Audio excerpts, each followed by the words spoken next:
Hello दोस्तों, welcome to my YouTube channel Mechanical Doge. So today in this video we are going to discuss a detailed analysis of BIS exam for the post of technical assistant. So let's start the video. So in this video we will cover exam review in detail, subject wise and topic wise, then 40 plus memory based question of technical part, and then expected cutoff for the skill test. तो सबसे पहले मैं एक बार vacancy recall कर देता हूँ। तो mechanical की बात की जाए तो मैकेनिकल में टोटल आपकी 19 वैकेंसीज थी, जिसमें जनरल की 9 वैकेंसी, ईडब्ल्यूएस की एक, ओबीसी की 3 वैकेंसी, एससी की 4 एंड एसटी की 2 वैकेंसी थी। तो इस प्रकार टोटल आपकी 19 वैकेंसीज थी। एग्जाम पैटर्न की बात करें तो आपके टोटल 150 क्वेश्चन थे, 150 मार्क्स के, जिसमें आपका 50 मार्क्स का जनरल इंटेलिजेंस एंड रीजनिंग का पार्ट था, 25 मार्क्स का आपका जनरल अवेयरनेस, 25 का आपका English language and rest of 50 marks का आपका रेस्पेक्टिव ब्रांच का टेक्निकल पोर्शन था, जिस भी ब्रांच से आपने फिल किया है। तो इस प्रकार आपके टोटल 150 क्वेश्चंस थे, 150 मार्क्स के, जिसके लिए आपको 2 घंटे का टाइम दिया हुआ था।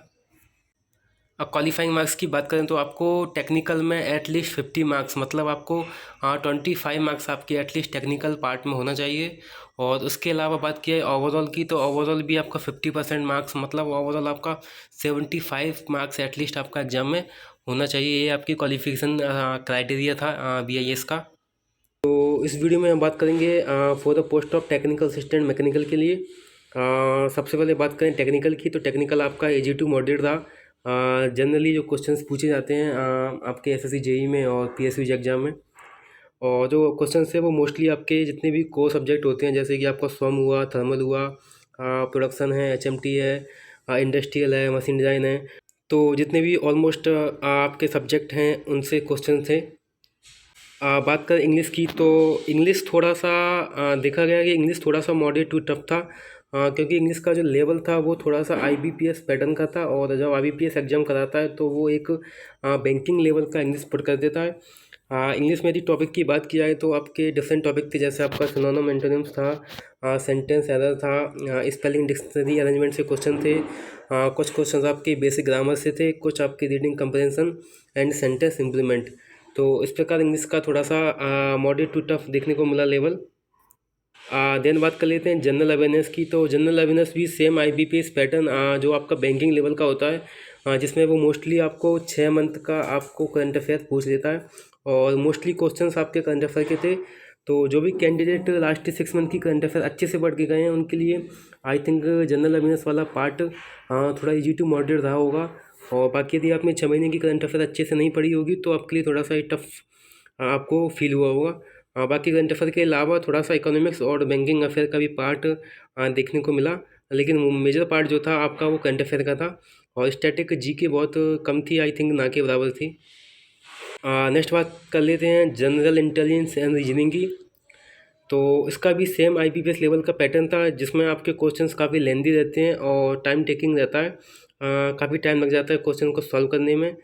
तो जो क्वेश्चन के जो मेन टॉपिक थे इसमें आपका एक अरेंजमेंट एंड पैटर्न था, नेक्स्ट आपका पजल्स एंड सेटिंग था, coding and decoding, syllogism, inequality and blood relation. और नंबर ऑफ क्वेश्चन आप देख सकते हैं कि इसमें आप 3 से 4 क्वेश्चन थे, इसमें 2 से 3, इसमें 2 से 3 क्वेश्चन पूछे गए, और पजल्स की बात करें तो 5 से 6 क्वेश्चंस इसमें आपके पूछे गए थे। लेकिन रीजनिंग का यही था कि क्वेश्चन मॉडरेट थे, लेकिन लेंदी होने की वजह से नंबर ऑफ क्वेश्चन ज़्यादा अटैम्प्ट नहीं हो पाए।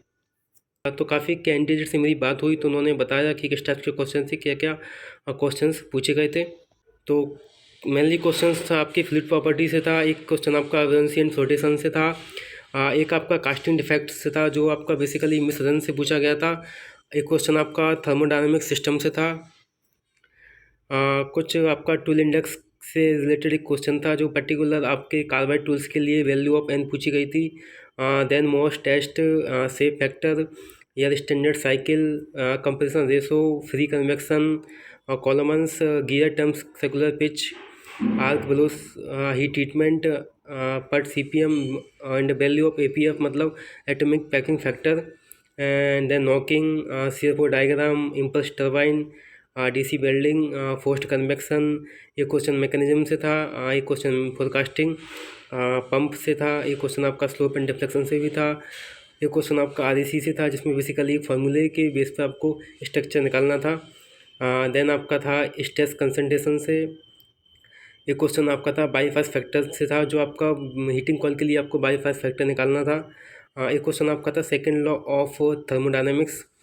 एक था आपका basic numerical from the free convections. तो इस प्रकार ये सारे टेक्निकल के क्वेश्चन थे। तो इसके अलावा कुछ क्वेश्चन जो मैंने मिस कर दिए हैं और यदि आपको याद है तो आप कमेंट बॉक्स में ड्रॉप कर सकते हैं। और बाकी ऐसे क्वेश्चन जो मैंने इसमें शायद रॉन्ग पुट किए हो तो आप मुझे बता सकते हैं एक बार। बाकी मैं इसकी पीडीएफ आपको नीचे अपने टेलीग्राम ग्रुप में सेंड कर दूंगा, तो वहाँ से आप इसकी पीडीएफ देख सकते हैं। तो टोटल 50 क्वेश्चन थे टेक्निकल के, जिसमें से ऑलमोस्ट 40 प्लस क्वेश्चंस मैंने कवर किए हैं। और बाकी यदि कुछ क्वेश्चंस प्लस माइनस हुए हैं तो आप कमेंट बॉक्स में जाके कमेंट कर सकते हैं। अब हम बात कर लेते हैं expected cut off for the skill test. तो सबसे पहले मैं आपको बता दूं कि BIS जो है वो आपका टोटल 4 टाइम्स वैकेंसी का स्किल टेस्ट के लिए बच्चों को बुलाता है। तो मैकेनिकल की बात की जाए तो टोटल 19 वैकेंसी हैं, जिसमें से वो 74 बच्चों को टोटल स्किल टेस्ट के लिए कॉल करेगा कैटेगरी वाइज। तो जनरल की बात करें सबसे पहले तो आपका एक्सपेक्टेड कट ऑफ 110 से 115 जा सकता है। देन EWS में एक वैकेंसी है तो 102 से 106। OBC की बात की जाए तो आपका 105 से 110। SC की बात की जाए तो 96 से 100। और इन लास्ट ST की बात की जाए तो 92 से 96। तो इस बार BIS ने थोड़ा सा एग्ज़ाम पैटर्न में चेंज किया है। लास्ट टाइम आपका जो BIS का एग्ज़ाम हुआ था उसमें जैसे ही आप एग्ज़ाम सबमिट करते हैं तो ऑन डिस्प्ले आपका स्क्रीन पर आपके नंबर्स जो हैं आपको मिल जाते हैं देखने को। लेकिन इस बार थोड़ा सा चेंज हो गया एग्ज़ाम पैटर्न में।